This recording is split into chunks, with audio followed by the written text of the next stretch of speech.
Fala, minha rapaziada, sejam bem-vindos a mais um vídeo aqui no canal. Nesse conteúdo a gente tem que repercutir o que foi o vestiário colorado depois de mais um fracasso, depois de mais um fiasco, agora contra o São Paulo aqui na Vila Belmiro.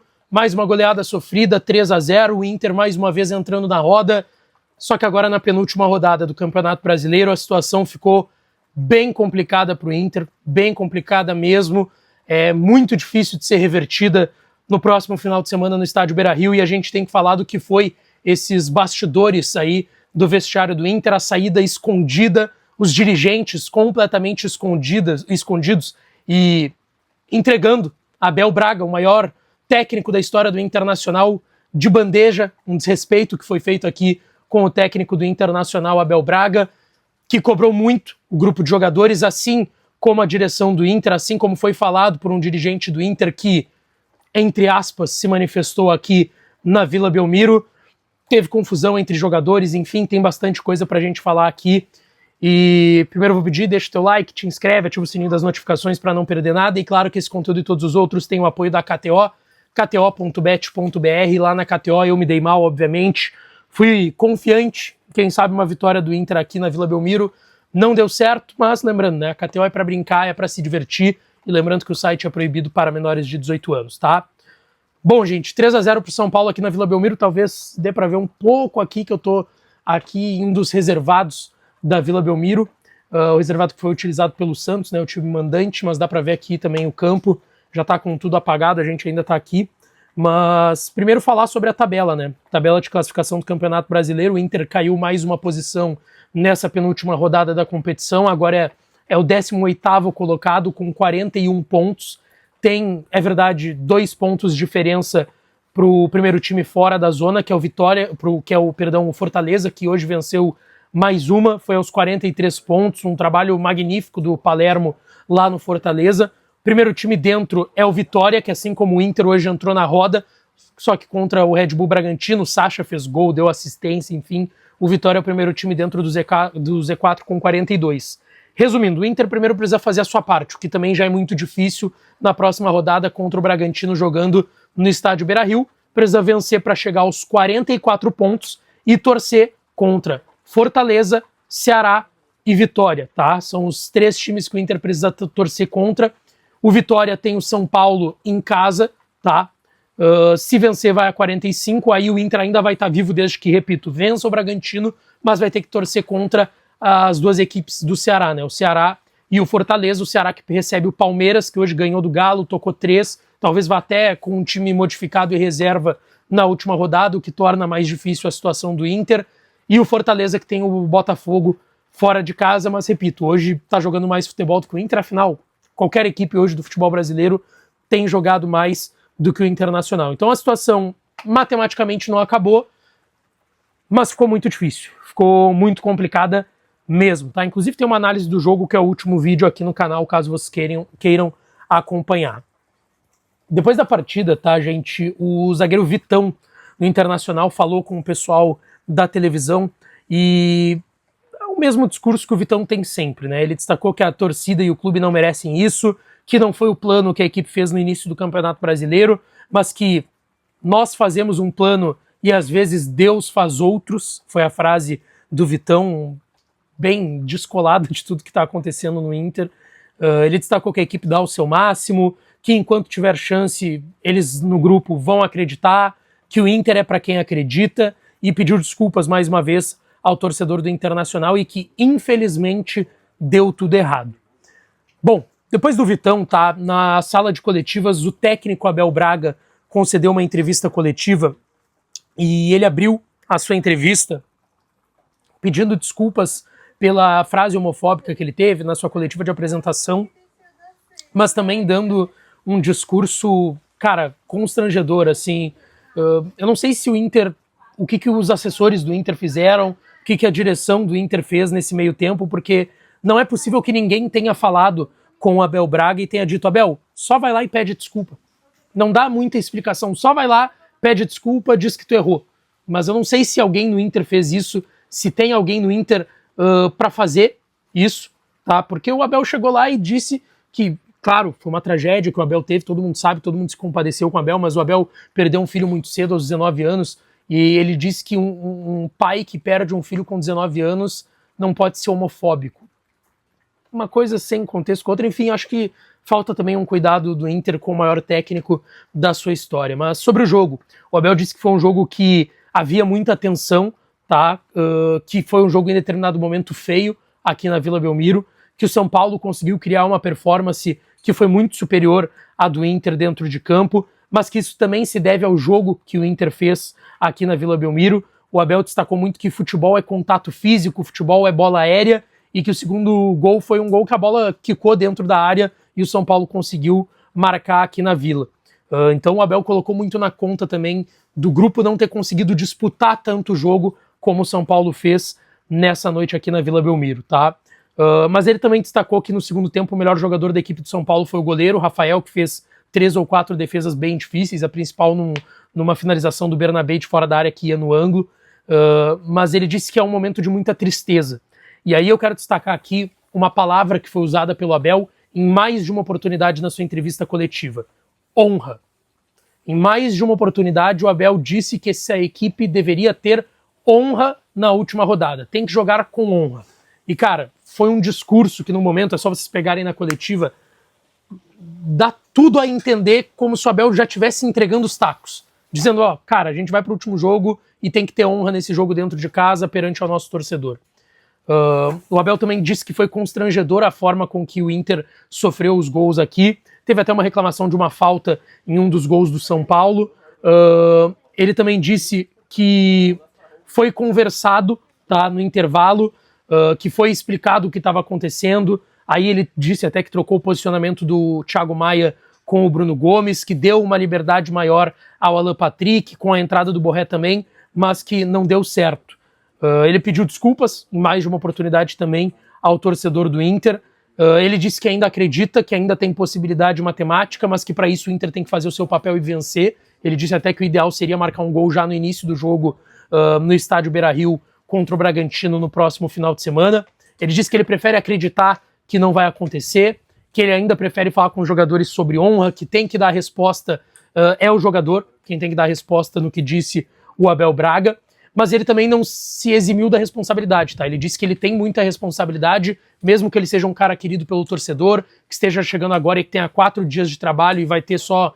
Teve um jogo hoje, vai ter só mais 1, 2 jogos somente. Ele disse que ele também vai ter responsabilidade nesse processo, que se cair vai ser com o Abel Braga, mas que ele ainda não quer falar disso porque ele ainda acredita que possa reverter isso no final de semana, tá?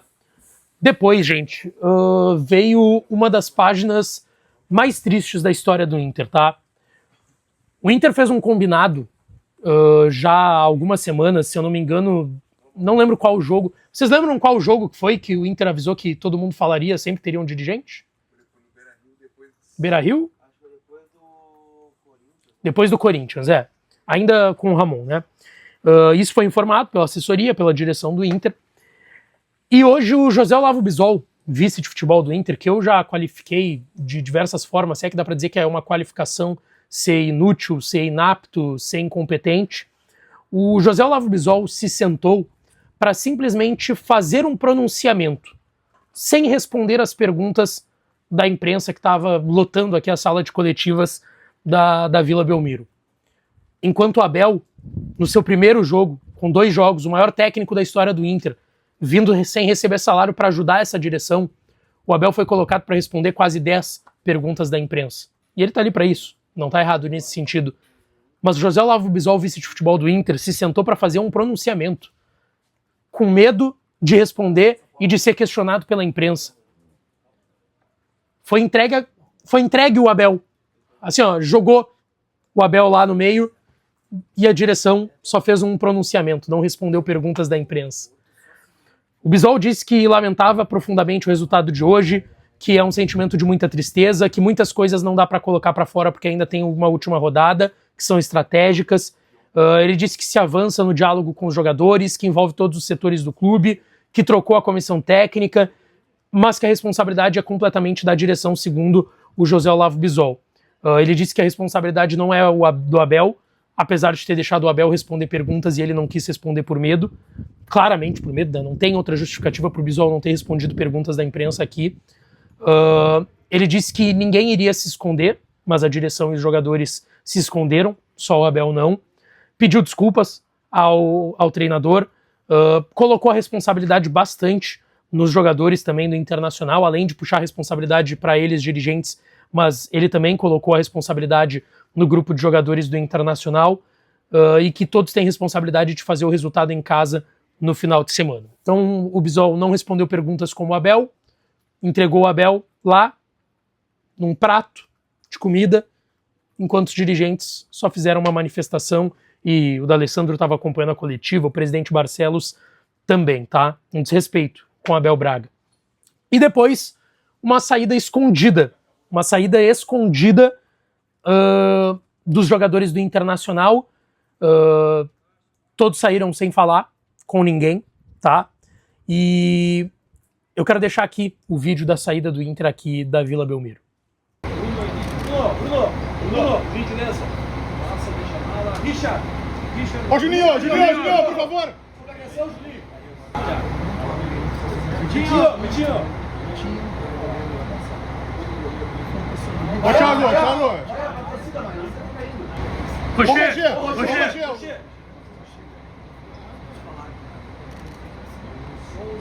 Alain. Vai pedir pra reduzir o salário, Alain.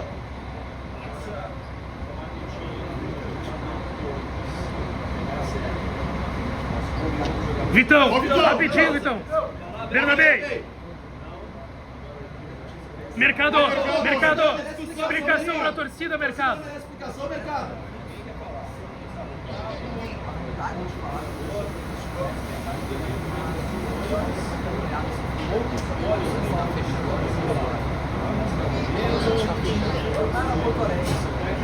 Ricardo.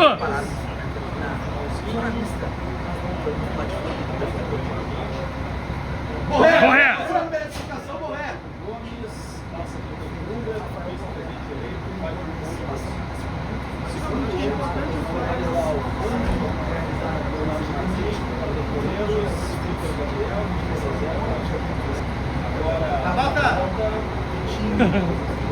Ó, Bisol.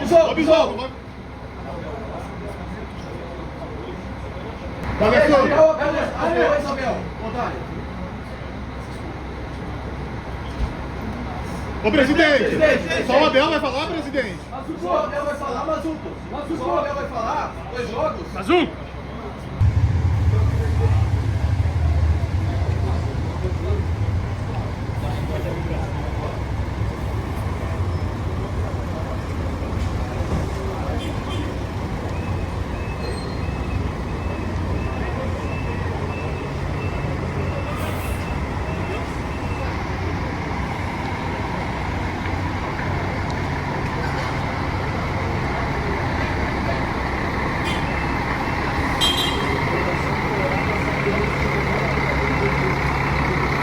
E pra fechar, gente, eu quero falar sobre o episódio que aconteceu em campo e que até o momento a gente não teve retorno, se teve algum problema também dentro do vestiário. No terceiro gol do São Paulo, aliás, no segundo gol do São Paulo, perdão, que foi no finalzinho do primeiro tempo, nos acréscimos, é um chute do jogador de São Paulo numa bola, entre aspas, despretensiosa, que desvia no Juninho e mata o goleiro Rocher. E depois desse gol teve uma cobrança muito forte em cima do Juninho, que foi em quem a bola desviou. Teve cobrança do Alan Patrick, teve cobrança do Alan Rodrigues, teve uma cobrança muito forte do capitão, de um dos líderes do elenco, Gabriel Mercado, em cima do Juninho. E depois dessa cobrança, o Juninho não aceitou ela muito bem. E ele respondeu, principalmente o Alan Rodrigues. E aí começou um bate-boca forte, um desentendimento forte, e o gol estava, se não me engano, sendo até analisado pelo VAR, e o Alan Rodrigues faz o gesto chamando o Juninho pra porrada. Ele faz aqui, ó, vem aqui então. E os dois seguem se xingando, trocando farpas, empurra, aí o Alan Patrick separa. Eu acho que isso não apareceu na transmissão, mas a gente estava de frente pro lance e conseguiu ver. E aí, logo depois, o gol é validado, sai a bola aqui no meio campo, o árbitro apita e as equipes vão pro vestiário. Então foi um episódio também bem quente aqui no gramado, que mostra os desentendimentos, como o Inter tá nervoso, como o Inter tá mal, como tudo que se refere a esse 2025 no Inter é muito ruim. Bom, Amanhã cedo já estarei em Porto Alegre e teremos conteúdos aqui no canal. O Inter volta amanhã à tarde, vai dormir aqui em São Paulo, em Guarulhos, vai voltar amanhã no início da tarde para Porto Alegre e amanhã a gente traz mais conteúdo aqui no canal, tá? Deixem um like, se inscrevam, ativem o sininho das notificações, fiquem bem na medida do possível. Um beijo, um abraço e até a próxima.